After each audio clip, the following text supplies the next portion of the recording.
Hi hello everyone, welcome back to my YouTube channel.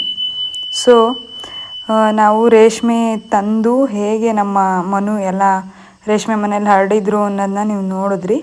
So next first ಡೇಗೆ ಹೇಗೆ ಸೊಪ್ಪಾಗ್ತಿದ್ದಾರೆ ಅನ್ನೋದನ್ನ ನೀವು ನೋಡ್ಬೋದು. ಫಸ್ಟ್ ಡೇ ತುದಿ ಸೊಪ್ಪನ್ನ ಕಟ್ ಮಾಡಿ ತಂದು ಹಾಕ್ತಾರೆ ಅಂತ ನಾನು ನಿಮ್ಗೆ ಹೇಳಿದ್ದೆ. ಸೊ ನೋಡಿ, ಅದೇ ಥರನೇ ಈ ಥರ ಸೊಪ್ಪನ್ನ ಕಟ್ ಮಾಡಿ ತಂದು ಹಾಕ್ತಾಯಿದ್ದಾರೆ.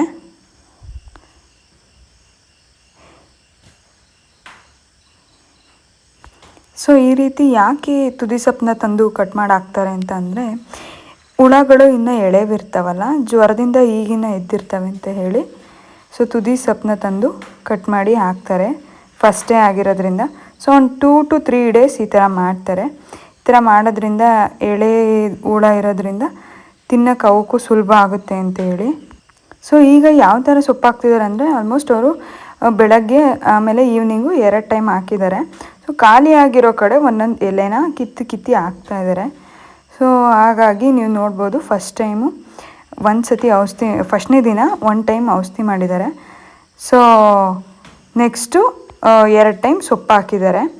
ಖಾಲಿ ಆದರೆ ಅವರು ಯಾವಾಗಲಾದರೂ ಬೆಳಗ್ಗೆ ಖಾಲಿ ಆದರೆ 1 ಟೈಮ್ ಬಂದು ಎಕ್ಸ್ಟ್ರಾ ಹಾಕ್ತಾರೆ. ಆಮೇಲೆ ಈವ್ನಿಂಗು ಅಷ್ಟೇ ಖಾಲಿಯಾಗಿದ್ದ ಕಡೆ ಬಂದು ಒಂದೊಂದು ಎಲೆ ಕಿತ್ತಾಕೋದನ್ನ ಮಾಡ್ತಾರೆ. ಏಕೆಂದರೆ ಖಾಲಿಯಾಗಿರೋ ಕಡೆ ಹುಳ ಸೊಪ್ಪು ಇರಲ್ವಲ್ಲ, ಹಾಗಾಗಿ ಒಂದು ತಿಂದರೆ ಒಂದು ತಿಂದಿರಲ್ಲ, ಒಂದು ಸೈಜ್ ಬರಲ್ಲ ಅಂತ ಹೇಳಿ ಖಾಲಿಯಾಗಿರೋ ಕಡೆ ಬಂದು ಹಾಕ್ತಾರೆ. ಸೊ ಎಷ್ಟೋ ದಿನ ರೇಷ್ಮೆ ಸ್ಟಾರ್ಟ್ ಆದಾಗೆಲ್ಲ ನೈಟು ಎಷ್ಟೋ ಸತಿ ಈ ಥರ ಖಾಲಿಯಾಗಿರೋ ದಿನಗಳು ನಾವು ನೋಡಿದ್ದೀವಿ. ಆವಾಗ ಬಂದು 12 ಗಂಟೆವರೆಗೂ ಎಲ್ಲ ಹಾಕಿದ್ದಾರೆ. ಸೊ ಈ ಥರ ಎಲ್ಲ ಮಾಡಿದ್ರೇ ನಾವು ಶ್ರಮ ತಗೊಂಡ್ರೆ ನೀಟಾಗಿ ಬರುತ್ತೆ ಅಂತ ಹೇಳಿ ಆಲ್ಮೋಸ್ಟು ತುಂಬ ಕಷ್ಟಪಟ್ಟು ಮಾಡ್ತಾರೆ. ಆದರೆ ಒಂದೊಂದು ಟೈಮು ಮಳೆ ಅಥವಾ ತೀರಾ ಓವರಾಗಿ ಕಾಯಿಲೆಗಳು ಬರೋದು, ಈ ಥರ ಎಲ್ಲ ತೊಂದರೆಗಳಿರ್ತವೆ.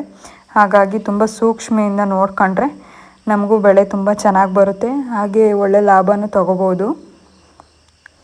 ನಿಮಗೆ ರೇಷ್ಮೆ ಎಷ್ಟು ಕಷ್ಟ ಇರುತ್ತೋ ಅಷ್ಟೇ ಆದಷ್ಟು ನಮಗೆ ಲಾಭ ಬರೋಂಥದ್ದು ಇರುತ್ತೆ. ನಮ್ಮ ಅದೃಷ್ಟ ಚೆನ್ನಾಗಿದೆ ಅಂತ ಹೇಳಿದ್ರೆ ಆಲ್ಮೋಸ್ಟು ನಮಗೆ ಯಾವುದೇ ಸಲನೂ ಕಮ್ಮಿ ಸಿಕ್ಕಿಲ್ಲ ಅಮೌಂಟು. ಒಂದೇ ಒಂದು ಸತಿ ಮಾತ್ರ ಕಮ್ಮಿ ಸಿಕ್ಕಿದೆ ಅಷ್ಟೇ. ಇನ್ನೆಲ್ಲ ತಕ್ಕನಾಗಿ ನಾವು ಹೇಗೆ ಮಾಡಿರ್ತೀವೋ ಅದೇ ರೀತಿ ನಮಗೆ ಪ್ರತಿಫಲ ಸಿಕ್ಕಿದೆ. ಸೊ ಫಸ್ಟ್ ಡೇ ಹೀಗೆ ಮಾಡಿದ್ದಾರೆ, ಬೆಳಗ್ಗೆ ಸಂಜೆ 2 ಟೈಮ್ ಸೊಪ್ಪು ಹಾಕಿದ್ದಾರೆ. ನೋಡಿ, ಅರ್ಧರ್ಧ ಶೆಲ್ಫಿಗೆ ಮಾತ್ರ ಹೇಳಿ ಇವರು ಹಾಸ್ಕೊಂಡಿದ್ದಾರೆ. ಸೊ ಏನು ಹರಡು ಇಲ್ಲ, ಏನು ಪೇಪರ್ ತಂದು ಹಾಗೆ ಇಟ್ಟಿದ್ರು ಅದೇ ಪೇಪರ್ ಮೇಲೆ ತುದಿ ಎಲೆನ ತಂದು ಹಾಕಿದ್ದಾರೆ. ಸೊ ಈ ಥರ ಅವೇ ಹುಳಗಳು ಎಲ್ಲಿ ಸೊಪ್ಪಿರ್ತವೋ ಹೋಗಿ ತಿಂತಾ ಇದ್ದಾವೆ. ನೀವು ನೋಡ್ಬೋದು ಎಷ್ಟು ಚಿಕ್ಕಗಿದೆ ಅಂತ ಹೇಳಿ.